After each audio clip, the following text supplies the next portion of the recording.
Hello दोस्तों, स्वागत है आपका आपके अपने YouTube channel one step for education में। और ये जो टॉपिक है आपके सामने आज, कार्बोहाइड्रेट का। लेकिन ये कार्बोहाइड्रेट आपको अच्छे से तब समझ में आएगा जब आप इस पूरे वीडियो को बड़े ध्यान से देखेंगे। और कार्बोहाइड्रेट दोस्तों इतना इंपॉर्टेंट है कि आपके 9th क्लास 10th क्लास में तो छोटे टॉपिक के रूप में है, लेकिन अगर आप इंटर क्लास में जाएंगे तो ये पूरे टॉपिक के रूप में, पूरे लेसन के रूप में मिलेगा। और अगर आगे आप जाते हैं तो इसकी और सारी बहुत सारी डिटेल भी आपको पढ़नी होगी। तो इसलिए दोस्तों कल के बजाय आज ही इसको तैयार करिए, ताकि भविष्य में आपको कार्बोहाइड्रेट के बारे में ज़्यादा ना पड़े। ठीक है, तो दोस्तों शुरू करते हैं कार्बोहाइड्रेट। देखिए, जितने भी जीव जंतु हैं, पेड़ पौधे, सबको ऊर्जा चाहिए। और ऊर्जा उन्हें किससे मिलती है? कार्बोहाइड्रेट से।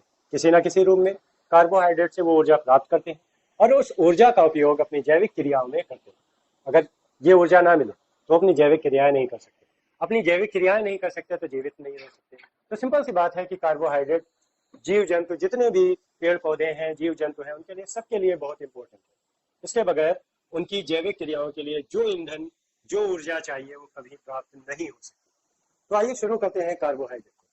कार्बोहाइड्रेट असल में कार्बन, हाइड्रोजन और ऑक्सीजन के 1:2:1, यानी कि 1:1:2, 2:1 के रेशियो में आपस में मिल जाने से बनती है। तो सिंपल सी बात अगर हम कहना चाहें तो कार्बोहाइड्रेट क्या है? कार्बोहाइड्रेट कार्बन, हाइड्रोजन और ऑक्सीजन का एक मिला हुआ यौगिक। सिंपल सी बात। अब कार्बोहाइड्रेट की अगर हम बात करें तो कार्बोहाइड्रेट को हम सामान्य तरीके से दो हिस्सों में बांटते हैं। सरल कार्बोहाइड्रेट, जो कि गन्ना, चुकंदर, खजूर, इन जैसे खाने की चीजों में पाया जाता है। और जटिल कार्बोहाइड्रेट, ये सामान्य तौर पर गरीबों का भोजन कहा जाने वाला आलू और चावल, अरबी और मक्का, इन चीजों में पाया जाता है। मतलब ये है कि अगर हम देखें तो हमारे पास कार्बोहाइड्रेट के जो स्रोत हैं वो प्राकृतिक रूप से बड़ी मात्रा में उपलब्ध है। और बड़ी मात्रा में उपलब्ध होने के साथ साथ ये बड़ी तादाद में और सरलता से मिलने वाले पदार्थों में भी उपलब्ध है। तो दोस्तों, नेचर का सिस्टम यही तो है कि उसने क्या किया, हमें कार्बोहाइड्रेट की सबसे अधिक आवश्यकता थी तो उसे ऐसी सरल चीजों में रख दिया कि हम उन्हें ज्यादा जटिलता के साथ प्राप्त ना करें। तो इसीलिए दोस्तों देखते हैं कि आलू है या ये बेसिक जो छोटी छोटी चीजें हैं, ये जनरली सभी को आसानी से उपलब्ध हो जाती है। ठीक, तो इसका मतलब ये हुआ कि कार्बोहाइड्रेट को प्राप्त करना प्रकृति से कोई मुश्किल काम नहीं। सिंपल सा प्रोसेस ये है कि हमें प्राकृतिक चीजों को ग्रहण करना, बस इस बात का ख्याल रखना है कि वो पोषण के लायक हो, नुकसानदायक ना हो। अब इसके बाद दोस्तों अगर हम बात करें तो ये सरल या जटिल कार्बोहाइड्रेट, इनका सिस्टम तो वही रहेगा कि ये कार्बन और हाइड्रोजन और ऑक्सीजन से बनी होंगी, लेकिन इनके जो काम है वो हमारे लिए बहुत ही ज्यादा इंपॉर्टेंट है। जैसे अगर हम कामों की बात करें तो पहला काम, अगर हम पौधे में और जंतुओं में बात करें तो पौधों में ये मंड के रूप में, यानी कि स्टार्च के रूप में, और अगर हम जंतुओं में बात करें तो ये ग्लाइकोजन के रूप में मौजूद होता है। और मंड का आप जानते हैं कि ये मंड या ग्लाइकोजन यही ऊर्जा में कन्वर्ट होता है और कन्वर्ट होकर के हमारी जैविक क्रियाओं में हमारी सहायता करता है। फिर दूसरी बात आती है कोशिका कला, संयोजी ऊतक निर्माण में। कोशिका कला का मतलब क्या है? Cell membrane. सेल मेम्ब्रेन का मतलब क्या है? जैसे सिंपल सी एक बात है कि अगर हमारे शरीर को देखा जाए तो उसके ऊपर स्किन है। स्किन का काम क्या है? स्किन के दो काम। पहला काम हमारे शरीर को सुरक्षित रखना, सेल मेम्ब्रेन का भी काम यही है।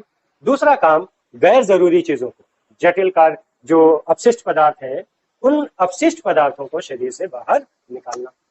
ठीक इसी तरह से सेल मेम्ब्रेन यानी कि जो कोशिका कला है, यह कोशिका की सुरक्षा करती है, मतलब उसे सिक्योरिटी प्रदान करती है।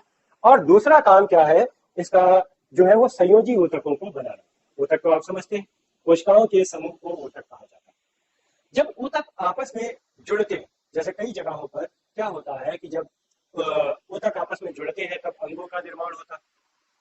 तो ऊतक जो जुड़ने के लिए ऊतक प्रयोग किए जाते हैं, जो जुड़ने का काम करते हैं, वो संयोजी ऊतक कहलाते हैं। संयोजी ऊतक का काम क्या होता है? ऊतकों को जोड़ना। ठीक, फिर इसके बाद अगर हम बात करें तो यही कार्बोहाइड्रेट कभी कभी जरूरत पड़ने पर वसा में बदल जाती। वसा यानी कि फैट में कन्वर्ट हो जाती है। और जब ये फैट में कन्वर्ट होती है तो पता है क्या, फिर इसी फैट को बर्न करके हमारे शरीर के लिए ऊर्जा मिलती है। कुल मिलाकर के कार्बोहाइड्रेट मेनली हमारे शरीर के लिए ऊर्जा के स्रोत के तौर पर काम कर रही है, यानी कि ये हमारे शरीर की ऊर्जा का मेन सोर्स है।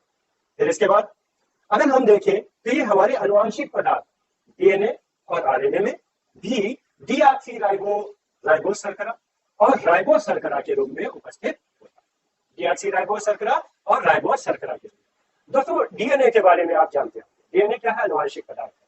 और आनुवंशिक पदार्थ से मतलब क्या है कि वो पदार्थ जो हमारे लक्षणों को, जो मेरे अंदर लक्षण है, जो आने वाली पीढ़ियों में जाएंगे, लेकिन वो जाएंगे कैसे? डीएनए के माध्यम से। तो डीएनए क्या है? एक आनुवंशिक पदार्थ है जो संतति पीढ़ियों को में लक्षणों को मात्र पीढ़ी से ले जाता है।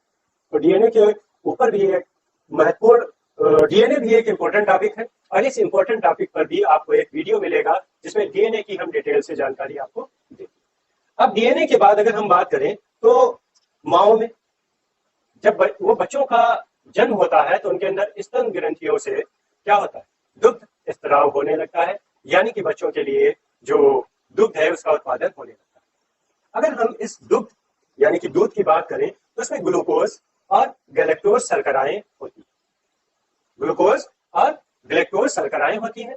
ये ग्लूकोज और गैलेक्टोज शर्कराएं मिल करके लैक्टोज शर्करा बनाती हैं जो बच्चे को पोषण देने का काम करता है। तो कुल मिलाकर के अगर हम कार्बोहाइड्रेट की बात करें तो कार्बोहाइड्रेट सभी जीव जंतुओं में, पेड़ पौधों में और जन्म से लेकर के जब तक हम मरते नहीं है तब तक वो हमें किसी न किसी रूप में ऊर्जा प्रदान करता है। और यहीं पर ये कार्बोहाइड्रेट का आपका इंपॉर्टेंट टॉपिक फिनिश होता है। और इसी तरह के अगले पार्ट को लेकर के अगर हम पूरे पोषण के अगर वर्गीकरण की बात करें तो इसमें करीब 5 तरह के तत्व आते हैं जिनमें प्रोटीन्स, मिनरल्स और दूसरी चीजें शामिल हैं। उनके बारे में भी ऐसे ही छोटे छोटे वीडियो में आपको डिटेल जानकारी उपलब्ध है। तो दोस्तों हमारे साथ बने रहिए अगर आप पढ़ना नहीं सीखना चाहते और ऐसा सीखना चाहते हैं जो आपके जीवन में काम आए। एक शिक्षक का मोटिव क्या होता है? शिक्षा देना नहीं, सुधार। जो उसके पास नॉलेज है वो दूसरे को दे। आप भी अगर अच्छे नॉलेज लेते हैं तो देखिए अगर आपको कोई भी जो है सहयोग नहीं मिलता तो आप अपनी इस नॉलेज का यूज करके और बहुत कुछ अचीव कर सकते हैं। जो साइंटिस्ट है वो साइंटिस्ट कैसे बने? अपने नॉलेज का ही यूज किया और भी इस नॉलेज का यूज कर सकते हैं और धीरे धीरे आप ग्रोथ करेंगे तो हो सकता है आप में से भी एक महान साइंटिस्ट भी बने। लेकिन महान साइंटिस्ट फैक्ट्री में नहीं बनते, वो थिंक और प्रोसेस पे चलते। आप सोचिए और एक क्रम को अपनाइए और नॉलेज को जितना ज्यादा से ज्यादा हो ग्रहण कीजिए, तभी आप एक अच्छे नॉलेज वाले पर्सन बन पाएंगे। मिलते हैं दोस्तों अगले वीडियो में और आपके इस प्यारे से चैनल में वन स्टेप फॉर एजुकेशन में जो आपके लिए काम करता है और करता है।